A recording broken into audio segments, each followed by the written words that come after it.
Hey guys, today I'll be giving you 3 basic tips on how to make your footage more cinematic.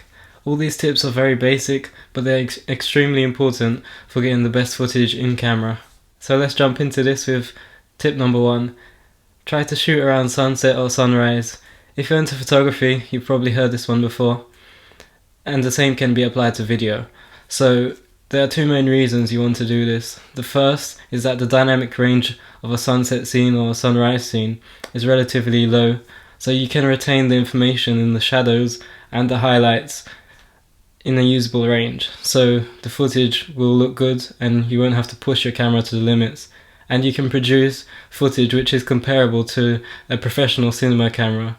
The second reason is that the colors of everything will just look so much better, even without any grading. So the reds and the orange colors, which come from the sunlight, are going to make skin tones really stand out and look beautiful, and the color information will be in the mid-tone range, so your camera will be able to store that color information accurately without compressing it in the shadows or the highlights. Alright, tip number 2 is to stick with the 180-degree shutter rule. This will make motion in your video look a lot smoother and realistic. If you're slightly off from this rule, your footage is going to look choppy or it's going to look overly blurry. To use this rule, you simply set your shutter speed to 1 over double the frame rate.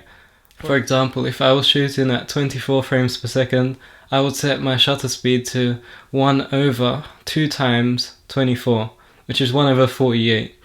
But most cameras are not going to have that setting, so you have to choose the closest, which is 1 over 50, and that's the shutter speed to give correct motion. And the last tip is to stick with specific focal lengths. I think this is something a lot of people overlook and they don't realize how important it is. If you change the focal length, you change so many aspects of the image. A lot of professional filmmakers choose specific focal lengths to use throughout the whole film because they want to show a particular perspective to the viewer, and you need the right focal length to do that. Using a wide lens will make everything look further apart and much bigger, and if you use a longer lens, everything's going to seem like they're the similar size and they're closer together. So those are just 2 extremes of how the lens can have an impact on the image. You can try this out for yourself if you've got a zoom lens or a prime lens. So the way you do this is you have a subject, your main subject in the frame, and you can try at a wide angle, try and keep the subject the same size, and then go backwards and zoom in, and using that longer focal length you can see the change of perspective, and that way you can actually understand what I'm saying.